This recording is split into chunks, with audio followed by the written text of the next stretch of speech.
부산시 낭송협회에서 진행하는 시방 한자야 놀자.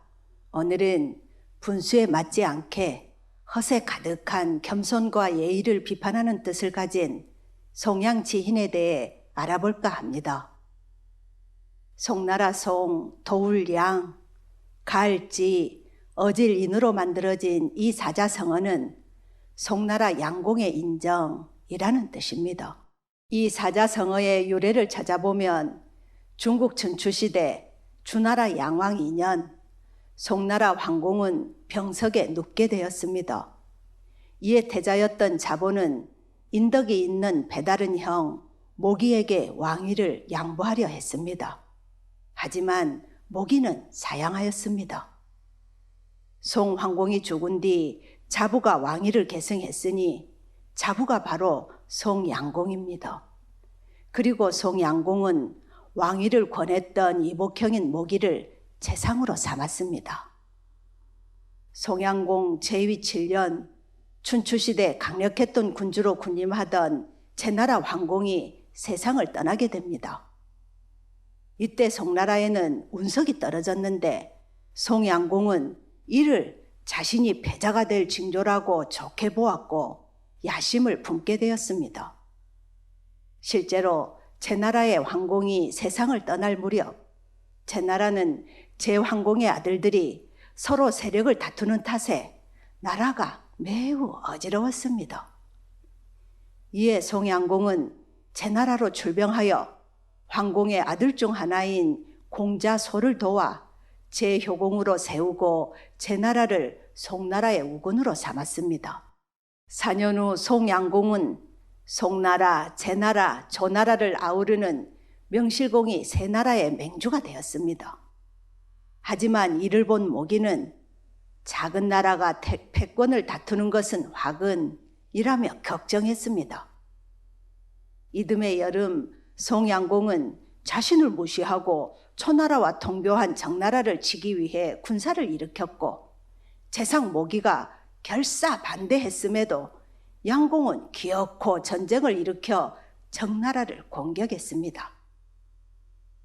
정나라와 동맹이었던 초나라는 정나라를 구원하기 위해 대군을 파병했으며 결국 송나라는 초나라와 격돌하게 되었습니다. 이 전쟁에서 군대를 이끌고 출진한 송양공은 초나라 군사를 하남성에 있는 홍수에서 요격을 했습니다. 당시 초나라는 군세가 강했고 송나라의 군세는 그에 미치지 못했습니다. 하지만 마침 송나라 군대가 먼저 도착하여 강을 건너는 초나라 군대를 요격할 수 있는 유리한 상황에 놓이게 되었습니다. 어떤 군대라도 도하하는 도중에는 병사들의 움직임이 둔해지고 엄폐를 할 수가 없으므로 매우 무기력해지기 때문에 이때 기습하면 송나라가 매우 유리하게 이길 수 있었습니다. 그런데 송양공은 초나라 군대 전군이 다 강을 건널 때까지 공격하지 않았습니다. 이에 공자 모기는 적들이 강을 건너는 동안에 기습하면 충분히 승리할 수 있다고 송양공에게 진언했지만 송양공은 듣지 않았습니다. 이런 가운데 초나라 군대는 강을 건넜지만 아직 제대로 된 진영을 갖추지 못했습니다. 이렇게 진영을 갖추지 못한 군대는 취약하므로 이때를 노려서 공격하면 승산이 충분히 있었습니다. 그런데도 공격을 하지 않는 송양공에게 재상 모기가 참다 못해 강력하게 진언을 했습니다. 적은 수가 많고 아군은 적습니다. 그러므로 적이 전열을 가다듬기 전에 져야 하옵니다. 하지만 송양공은 듣지 않았는데 그 이유를 다음과 같이 말했습니다. 군자는 어떤 경우든 남의 약점을 노리는 비겁한 짓을 해선 안 돼요. 결국 양공은 초나라 군사가 전열을 다 가다듬고 진을 친 다음에야 공격 명령을 내렸습니다. 비록 송나라 군대는 숫자가 적었지만 정정당당하게 싸웠으나 지고 말았습니다.